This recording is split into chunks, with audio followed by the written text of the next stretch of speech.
And I am here with Geetanjali from Magnifi, and it's so nice to see you. Always good to see you, Erin Rose. Always a pleasure.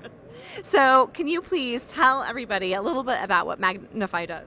So, Magnifi is a young company, a young startup that is creating highlights out of live content using AI and ML. So, basically, we tag, we clip, we give you bite-sized assets. Then you personalize them, you brand them, you can make fun creatives, intuitive video editors, and then push them out on the media that you want.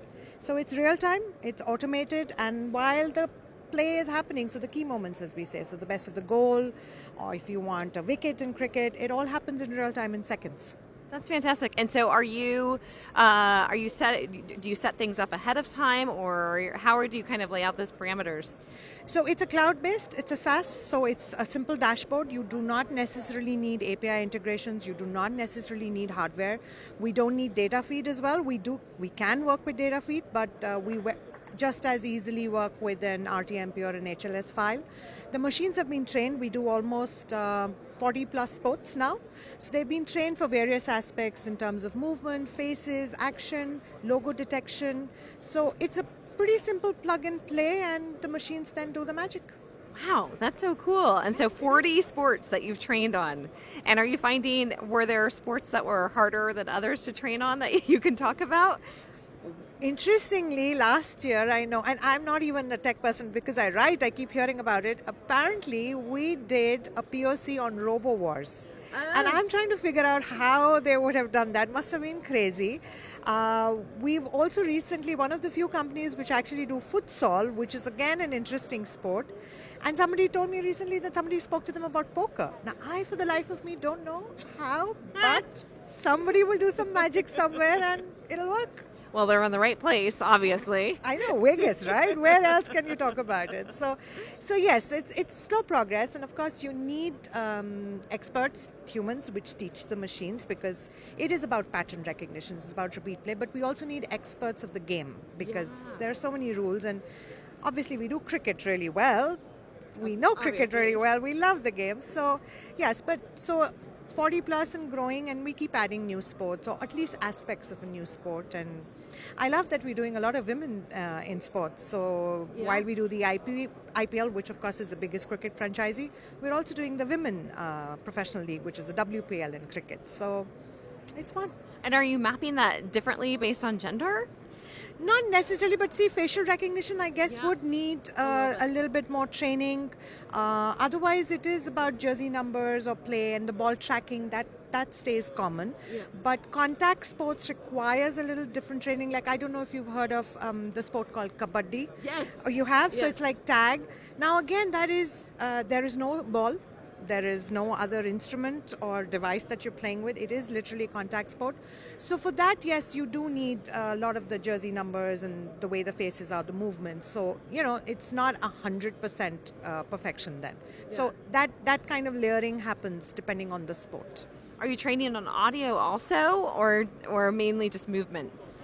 No, there is acoustic recognition in the sense, you know how because you also have to understand the feed is from different camera angles, right? Yep. But the machines have been trained that if there is a roar in the crowd, they know to spot it. So to give you an example, there was a client where we were watching, it was cricket again, a dog came onto the field. Now, there was no way that, but the way the crowd reacted, they clipped it and it actually became viral, because it was just such a fun thing to do. So yes, it does respond to those kind of cues. Yeah. And I know, I'm not 100% sure of where we are, but I know we are working at entertainment, which will be cues of like laughter, crying, sneezing, those little things. So yes, they will come into play eventually. They have to. Yeah.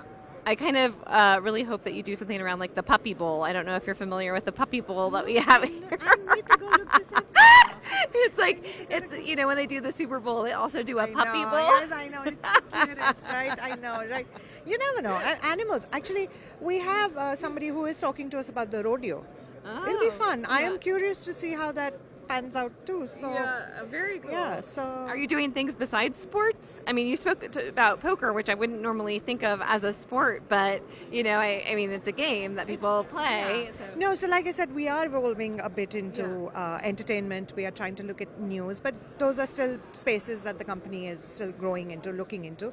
But within sports also, there is so much more than just the live action, right? There's so much of off-field, like when the season's over. And now, especially if you look at the college, there is the NIL, and these young players and young athletes need this platform. So while, yes, sport remains the base, but the avenues are so much more different. And now this year, in fact, at the NAB, we've brought in it's a graphic platform, which it's a bottable design as a service, as a solution kind of a platform where we get you to trigger reactions to the clip that you've got, so where to place the logo better rather than you trying to think of it. Thumbnails, automated thumbnail creations.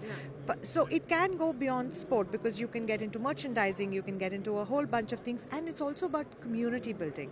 Like we work with this client in Vietnam, and it's a very small Vietnam Basketball Association. Their whole focus of playing basketball in Vietnam is to encourage a healthier lifestyle and a community built in Vietnam. The youth. And so we help them with social platform placements. So that's not something we would otherwise do, but we sort of do it with them and build it up. So yeah, sports, but you know how the sports industry now is. It just doesn't end there. Like ex-sports players are doing so much to promote new talent. So we don't do it, but guessing technology like this can easily help with, finding new ways. Like we work with this super sports school. It encourages youth talent at school levels in Africa. Oh, wow. So again, it's sport, but it's a little more than that. You know what I mean? Yeah. So like that. Well, that's cool. Well, it's also that you're kind of enabling you're enabling more people to see this, and you're enabling just so much more content to get out there. And absolutely. Also, you know how it is. The generation now, they don't have the time and the patience to sit through a whole, like a television. I mean, while it is fun, but you want it on the go, you want it on different devices, you want it available all the time. And it has become what it has become. It is about those few seconds. You miss it, you've lost out. Yeah. And somebody, I don't know if you saw the research where they said attention spans are lesser than a goldfish. Yeah. So I guess that's... I think it's 7 seconds. I just saw this recently where I think it used to be about 2.5 minutes. And that was, 15 years ago or something. And now it's like 7 seconds. I guess so. Yeah. Now you're fighting for seconds now. Yeah.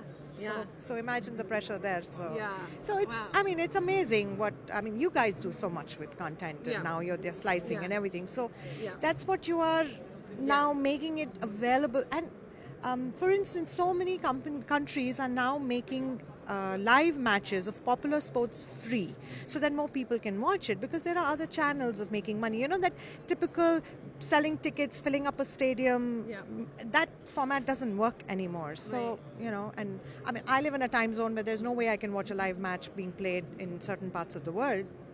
That's what I do. I watch highlights. Yeah.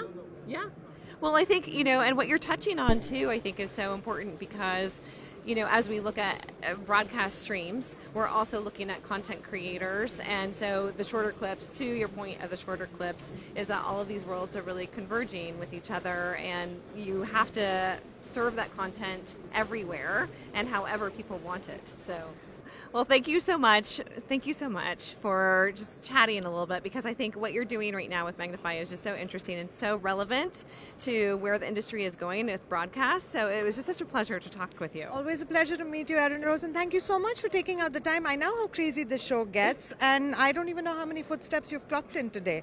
But thank you so much. Anytime.